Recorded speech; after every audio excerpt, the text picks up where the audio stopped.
Jusqu'à il y a peu encore, surtout connu pour son centre médiéval perché sur une colline, ses jolies ruelles et sa cathédrale, un bijou de l'art roman.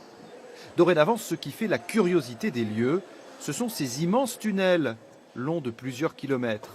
On se croirait dans le métro de Paris ou de Tokyo. Pourtant ici, il n'y a ni train ni station. Ces longs tubes relient pour les piétons 3 parkings extérieurs au centre historique de la petite cité. Avant, il fallait beaucoup marcher pour monter dans la vieille ville. Maintenant, c'est plus pratique. L'homme qui a conçu ce métro pour piétons, unique au monde, le voici.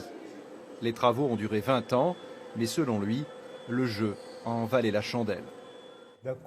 Pour arriver ici maintenant, il faut 14 minutes seulement. Avant, partant du même endroit en voiture, il fallait 50 minutes.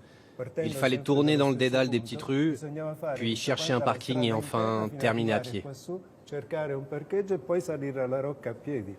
Comme de nombreuses villes italiennes, Spolète limitait déjà le nombre de véhicules dans le centre, grâce à un système de permis payant contrôlé par ses caméras. Les tunnels permettent à présent d'aller encore plus loin. La ville ne génère quasiment plus de pollution. Et ça, c'est dû au choix que nous avons fait par le passé. Notre objectif maintenant avec les tunnels, c'est un centre historique avec 0 voiture. Une petite révolution qui plaît autant aux habitants qu'aux touristes. C'est pratique parce que cela permet d'arriver au centre. Par exemple, lors d'une journée chaude comme aujourd'hui, sans trop se fatiguer. C'est beaucoup mieux, il y a moins de bruit, moins de pollution. C'est super. Le métro piétonnier de Spolète a déjà accueilli plusieurs centaines de milliers de personnes.